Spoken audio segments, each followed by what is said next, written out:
Hi, friends. I am so honored to be joined with soprano Heather Holmquest, one of our co artistic directors and artist of rock opera.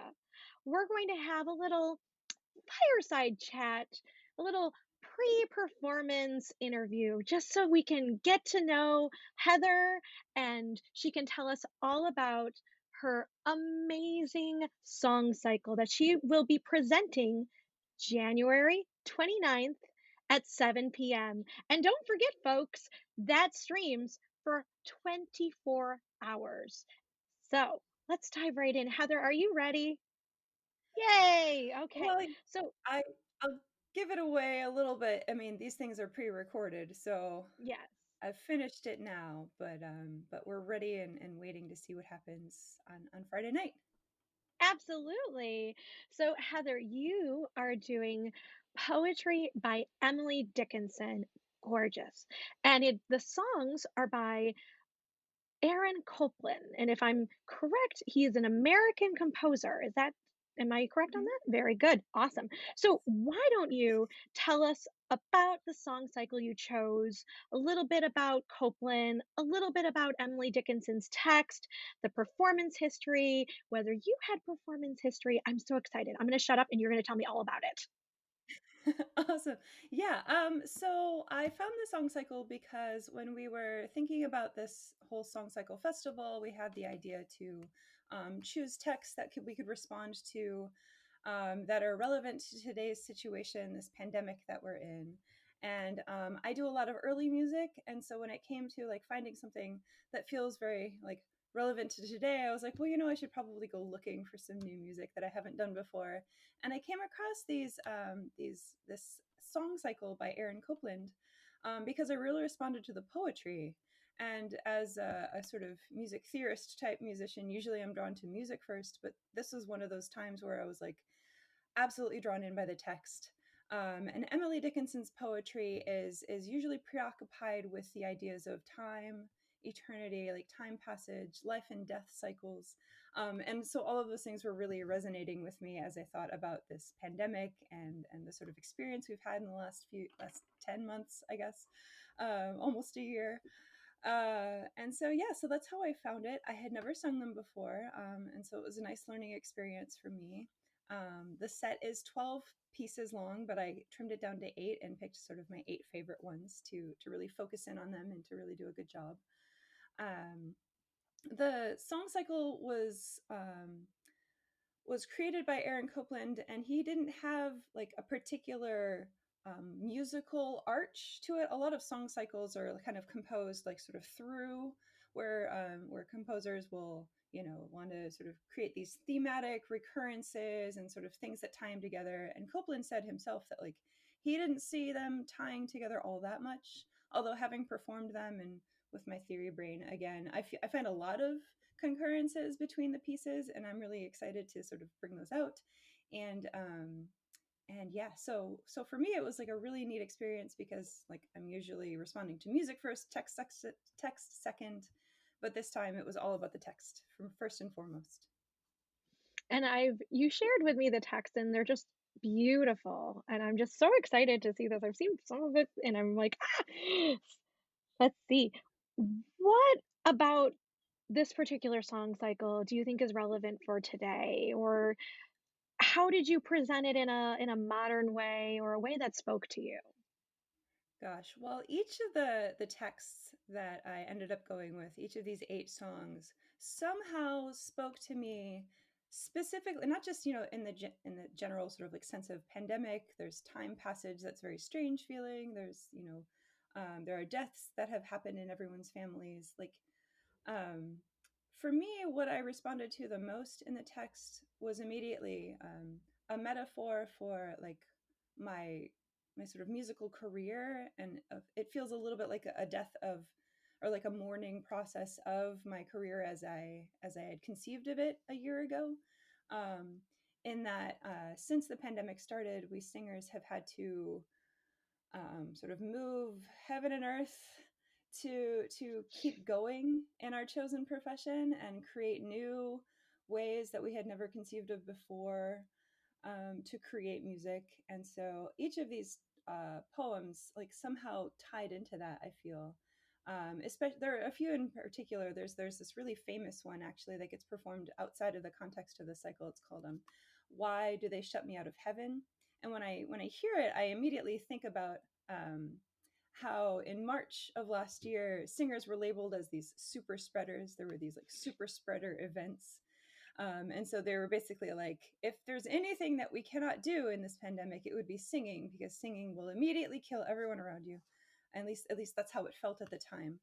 And so this "why do they shut me out of heaven" felt like, why do they shut me out of my out of my chosen career? Why are performance artists the ones that are, wrecked the most by this whole thing? And granted, that's not really true, but it felt in the moment like, oh no, everything is ending. And so all of the texts like that really kind of, so I kind of reordered them a little bit and kind of created this sort of like narrative arc, this sort of grief arc. Like the anger first, there's a denial song, there's eventual acceptance at the end. And so yeah, that's kind of how I conceived of it, and I'm interested to see if anybody else kind of catches along with what I've been doing.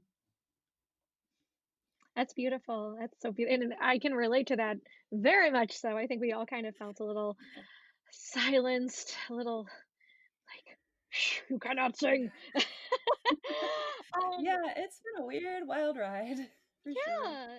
So this next question I think will kind of coincide with what you just said.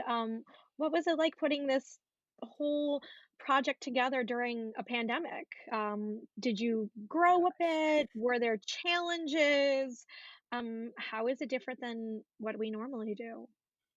Yeah. Well, what we normally do is we rehearse with somebody in the same room. We get a bunch of people in the same room, and some people are watching. And then the two of us, the pianist and I, stand up on a stage next to each other and we just sing. And like that's how it was. It was something I totally took for granted. No masks, lights, everything is all set up, and we have this like sort of like, we are used to that experience, and we kind of know how that flow goes, and we can prepare properly for it because it's what we've been trained to do. And this experience of putting together a song cycle with a visual reinterpretation is completely divorced from any of that, right?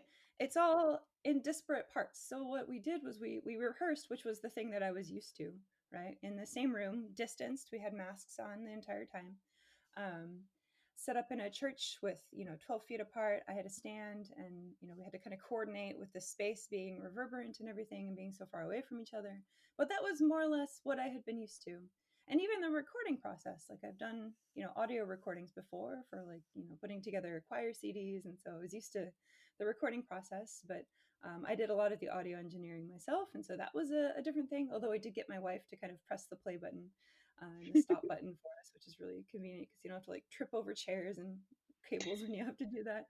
um, but then anything after that was completely new to me.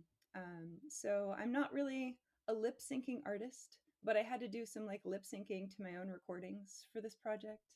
I'm not really a videographer, but I've learned how to use iMovie to coordinate and time everything so that it didn't look like just a big photo collage being piled into a video.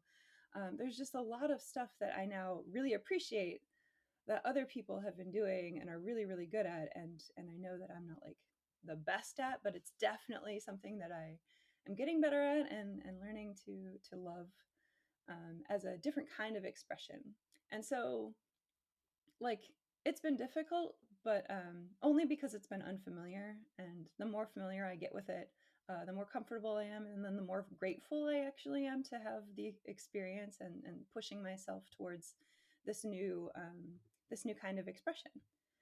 So yeah, I'm just I know I have a lot of feelings about it, and I Oh, hope that it all came together. I think everyone is going to love your performance. I know I do, from what I've seen, and I've only seen a little bit. Yeah, it's interesting because like some other folks in the cycle have like a like one unified idea, and their whole cycle is like we have an amazing cycle that you probably saw a couple days ago, yesterday Mhm. actually, um, that was animated fully from the beginning to the end, and that's phenomenal. And mine, like, it seems like every song I kind of took a different strategy, like a different Mhm. way to express it. And so sometimes I'll be in the frame, and sometimes it's just like a sort of video collage, and sometimes it's a mix of both. And so it's just, I don't know. I guess in learning how to do all of this, I wanted to learn as many ways as possible, like how to do it, and I couldn't decide on like one particular artistic thrust.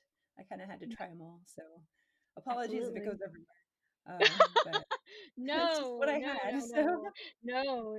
It's fabulous. You're fabulous. I'm so very proud by the performers we have, and you performed with pianist Christopher Pettit, and yes, he is a phenomenal musician, and the way he yes, just kind of you can hear the emotions in his mhm, music when he so I'm yeah, really, you know, it's such a beautiful song cycle, and I'm so glad you chose it. I'm a little bit envious. I think I'm gonna have to learn this one now too. yeah. You can do it next Yay! time. It's a really really Absolutely. good one. I will do it next year Yeah, because this will be an annual thing. So, absolutely. Oh, I'm so excited. yes. Folks, thank you for joining us for our pre performance fireside chat with soprano Heather Holmquest, who is performing Aaron Copland's Songs of Emily Dickinson. Thanks, Carrie Lynn, so much. And thanks everyone for watching. Hope you enjoy it.